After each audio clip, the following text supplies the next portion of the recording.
MES president doctor Fazal Gafoor കൂടി നമ്മളോടൊപ്പം telephone ലൈനിലുണ്ട്. ശ്രീ ഫസൽ ഗഫൂർ, വീണ്ടും ഈ അനിശ്ചിതാവസ്ഥ അല്ലെങ്കിൽ അസന്ദിഗ്ധാവസ്ഥ, നമുക്ക് എന്താണ് നാളെ വരാൻ പോകുന്നത് എന്ന് മനസ്സിലാവാത്ത തരത്തിലുള്ള ഒരു അന്തരീക്ഷം പശ്ചിമേഷ്യയിൽ വരികയാണ്. നമുക്കറിയാം ഇതിനെ ഏറ്റവും കൂടുതൽ ബാധിക്കപ്പെടുന്നത് മലയാളികൾ അടക്കമുള്ള പ്രവാസികളാണ്.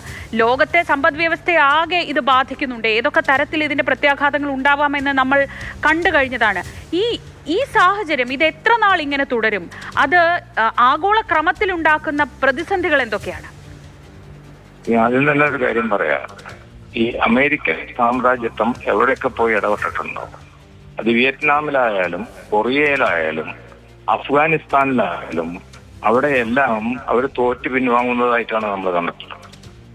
അതിന്റെ ആദ്യത്തെ ഒരു അധ്യായമായിരുന്നു കമ്മ്യൂണിസ്റ്റിനെതിരായിട്ടുള്ള പോരാട്ടം വിയറ്റ്നാമിലും മറ്റൊക്കെ നടന്നത്.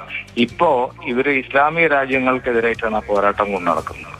അതിന് വേറെ ഉദ്ദേശമായ സൈദ്ധാന്തികമായിട്ടുള്ള ഏറ്റുമുട്ടലൊന്നുമല്ല. ഇത് വെറും സാമ്പത്തികമായിട്ടുള്ള ഒരു ഇടപാടാണ് നടന്നുകൊണ്ടിരിക്കുന്നത്. അതുകൊണ്ടാണ് വെനസ്വേലയിലെ പ്രസിഡന്റിനെ അവർ തട്ടിക്കൊണ്ടുപോയത്. വെനസ്വേല ഏറ്റവും അധികം എണ്ണ ഇറങ്ങിക്കുന്ന ഒരു രാജ്യമാണ്.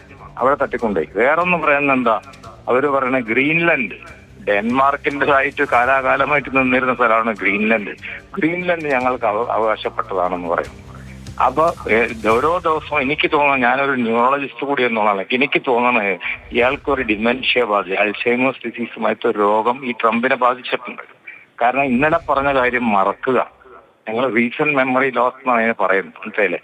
എന്നിട്ട് പുതിയൊരു കാര്യം പിറ്റേ ദിവസം പറയാം. ഒരു ദിവസം ഒരു ഇസ്രായേലിനെ ശകാരിക്കുന്നു, പിറ്റേ ദിവസം ഇസ്രായേലിന് ആയുധം കൊടുക്കുന്നു. ഇതേമാതിരി ഒരു ദിവസം പറയുന്നു ഇറാനായിട്ട് ഞങ്ങൾ ഒത്തുറപ്പിന് പോകുന്നു, പിറ്റേ ദിവസം ഇറാൻ ആക്രമിക്കുന്നു. പിന്നെ നേരത്തെ വിൻസെന്റ് പറഞ്ഞ ഞാൻ കേട്ടോ, അത് കറക്റ്റാണ്. കാരണം ഇപ്പൊ സൂയസ് കനാൽ യുദ്ധത്തെ പറ്റിയിട്ട് നമുക്കറിയാം. സൂയസ് കനാൽ യുദ്ധത്തിൽ ഈജിപ്തും വലിയൊരു യുദ്ധം നടത്തി ഇസ്രായേലിനും നമ്മുടെ ബ്രിട്ടനും മറ്റൊക്കെ എതിരായിട്ട്. അതിന് കാര്യം സൂയസ് കനാൽ ഈജിപ്തിന്റെ മണ്ണിലൂടെ കുഴിച്ചുണ്ടാക്കിയ ഒരു കനാലാണ്. അവരുടെ സാമ്രാജ്യത്വം ഈജിപ്തിൽ നിന്ന് തന്നെ കിട്ടിയിട്ടുള്ള പണം ഉപയോഗിച്ചുകൊണ്ട് ഉണ്ടാക്കിയതാണ്. അതേമാതിരി തന്നെ അമേരിക്കൻ പ്രസിഡന്റ് തേഡർ റൂസ്വെൽറ്റിന്റെ കാലഘട്ടത്തിൽ പനാമ കനാൽ, മനസ്സിലായില്ലേ, പനാമയുടെ ആ രാജ്യത്തിന്റെ തന്നെ മനസ്സിലായില്ലേ അപകടപ്പെടുത്തിക്കൊണ്ടൊരു കനാൽ ഉണ്ടാക്കിയത്. അപ്പോൾ ആ രണ്ട് കാര്യങ്ങളും മാതിരിയല്ല ഹോർമൂസ് ഉൾക്കടൽ. കാരണം ഇതുമാതിരി ഉൾക്കടലുകൾ, ഫോർ എക്സാമ്പിൾ ബേ ഓഫ് ബംഗാളിന്റെ ഏതെങ്കിലും ഒരു ഉൾക്കടൽ നമ്മളങ്ങോട്ട് ബ്ലോക്ക് ചെയ്യണമെങ്കിലോ അത് ഇന്റർനാഷണൽ നിയമങ്ങൾക്കെതിരെയാണ്. അപ്പൊ ഇവര് പറയുന്നത് അവിടെ ചുങ്കം ഞങ്ങൾ ഏർപ്പാടാക്കും, ഇറാൻ പറയുന്നതൊക്കെ തെറ്റാണ്. അതേസമയം ഞാൻ വേറൊരു പ്രശ്നം കൂടെ പറയാം. ഇറാൻ എല്ലാ അവകാശമുണ്ട് ആണവ ആയുധങ്ങൾ ഉണ്ടാക്കാൻ. അത് മറ്റൊരിക്കൽ എല്ലാവർക്കും ഉണ്ടാക്കാന്നുണ്ട്, പിന്നെ ഇവരിക്കും ഉണ്ടായിക്കൂടെ? ആണവ കരാറിൽ ഒപ്പിട്ടിട്ടില്ലല്ലോ ഇന്ത്യ ഉണ്ടാക്കിയത് ഇന്ദിരാഗാന്ധിയുടെ കാലത്ത്, വാജ്പേയിയുടെ കാലഘട്ടത്തിൽ പാകിസ്ഥാൻ ഉണ്ടാക്കിയിട്ടുണ്ട്. അപ്പൊ ഇറാൻ എന്തുകൊണ്ട് ഉണ്ടാക്കിക്കൂടാ? അപ്പൊ ഇറാൻ ഉണ്ടാക്കാൻ പാടില്ല. അത് എന്തുകൊണ്ടാ? ഇസ്രായേലിന് അതുണ്ട്, അപ്പൊ ഇറാൻ അത് പാടില്ല.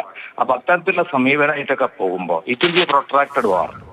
നേരത്തെ പറഞ്ഞ മാതിരി തന്നെ ഇതൊരു കരസേനാ യുദ്ധം എന്ന് പറഞ്ഞാൽ America is going to suffer heavily.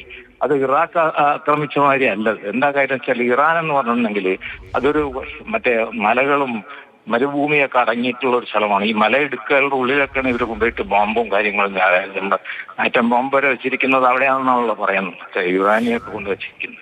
അപ്പൊ അത് അങ്ങനത്തെ ഒരു യുദ്ധത്തിന് പോവുകയാണെങ്കിൽ അഫ്ഗാനിസ്ഥാനിൽ നിന്ന് തോറ്റുപോയി. അഫ്ഗാനിസ്ഥാനിൽ അമേരിക്കൻ ആയുധങ്ങളും വിമാനക്കപ്പലുകളും ഒക്കെ അവിടെ ഇട്ടുപോയത്. ആ കപ്പലുകളാണ് ഇപ്പൊ ആയുധങ്ങളും വിമാനങ്ങളൊക്കെ താലിബാനൊക്കെ ഉപയോഗിച്ചുകൊണ്ടിരിക്കുക.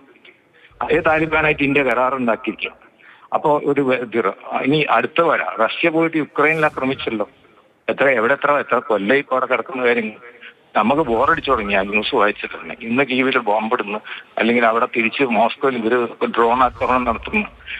സോവിയറ്റ് റഷ്യക്ക് ഇവരെ കീഴടക്കാൻ പറ്റില്ല. അപ്പൊ ഒരു കാര്യമുണ്ട്, ഒരു ഏറ്റവും ചെറിയ രാജ്യത്തെ പോലും മറ്റൊരു രാജ്യം പിടിച്ചു വെക്കുക, ആക്രമിക്കുക, കീഴ്പ്പെടുത്തി കയ്യിൽ വെക്കുക എന്ന് വെച്ചാൽ ആ ആക്രമിച്ച രാജ്യത്തിന് വലിയ പരിക്ക് പറ്റും. That is called piracy. എന്താ കാര്യം എന്ന് വെച്ചിട്ടുണ്ടെങ്കിൽ അവിടുത്തെ പട്ടാൾക്കാരാണ് പോകുന്നത്. ഇപ്പൊ ഇന്ത്യ പോയിട്ട് ശ്രീലങ്ക പിടിച്ചെന്ന് വിചാരിച്ചോ, ഉദാഹരണമായിട്ട്. നമുക്കറിയാലോ എന്ത് പറ്റി എന്നുള്ളത്. രാജീവ് ഗാന്ധിക്ക് എന്താ പറ്റിയത്? അവര് തിരിച്ചടിക്കും വേറൊരു വിധത്തില്. അപ്പൊ ആ നിലക്ക് അനാവശ്യമായിട്ട് അമേരിക്ക ഈ പശ്ചിമേഷ്യയിലെ കാര്യങ്ങൾ ഇടപെടാതിരിക്കുക, ഇസ്രായേലിന് ആയുധങ്ങൾ സപ്ലൈ ചെയ്യണം നിർത്തുക, മനസ്സിലായില്ലേ? ഇറാൻ അതേമാതിരി തന്നെ ആണവ കരാറിൽ നിന്ന് പിൻവാങ്ങുക. ഇങ്ങനെയൊക്കെയുള്ള ആണവ ഇപ്പൊ തൽക്കാലത്തേക്ക് അത് ഞാൻ പറഞ്ഞല്ലോ, അവർക്ക് അധികാരമുണ്ട്. ആർക്ക് കഴിയും ഇവർക്കിടയിൽ ഒരു അനുരഞ്ജനം ഉണ്ടാക്കാൻ? ഇപ്പോൾ നമ്മൾ കാണുന്നതാണ് കുവൈറ്റ് ഉൾപ്പെടെയുള്ളവരൊക്കെ ഇതിന് ശ്രമിക്കുന്ന, അല്ലെങ്കിൽ ഖത്തർ ഉൾപ്പെടെയുള്ളവരൊക്കെ ശ്രമിക്കുമ്പോഴും എന്താണ് ഉണ്ടാവുന്നതെന്ന് നമ്മൾ കാണുന്നതാണ്. വളരെ നന്ദി ഡോക്ടർ ഫസൽ ഗഫൂർ. പൂച്ചയ്ക്കാര് മണികെട്ടുമെന്നൊക്കെ പറയുന്നത് പോലെ അമേരിക്കയെ പ്രകോപനപരമായ പ്രവർത്തികളിൽ നിന്ന് അല്ലെങ്കിൽ ഇറാന്റെ പ്രത്യാക്രമണങ്ങളിൽ നിന്നൊക്കെ ഇവരെ തടഞ്ഞു നിർത്താൻ ആർക്ക് കഴിയുമെന്നതാണ് പ്രധാനപ്പെട്ട ചോദ്യം.